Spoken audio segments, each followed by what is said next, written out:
तुझे एक भी पल भूल न पाऊं। काहे काहे काहे कि तोहरा से बड़ी प्यार करेनी ऐसे दिल तो देखले कि हम प्यार ना करेना।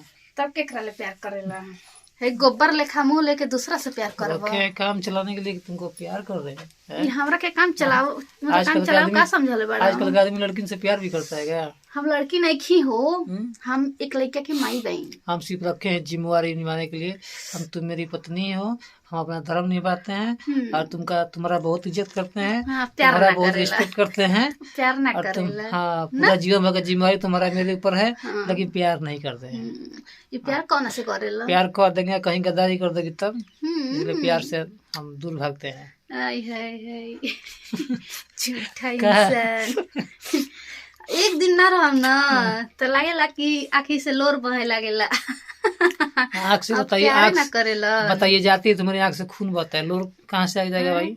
हाँ, लोर कहाँ बहता है? खून काहे बहेला? हैं? वो तो सबसे ज्यादा तुम देखबे नहीं की हो, देखने के लिए तुम रहबे नहीं करती हो। हैं? जब जब बाहर तब तो तुम रहबे नहीं की हो हमारे पास। अच्छा तो काहे के भाई बजे हमसे प्यार नहीं खेत तो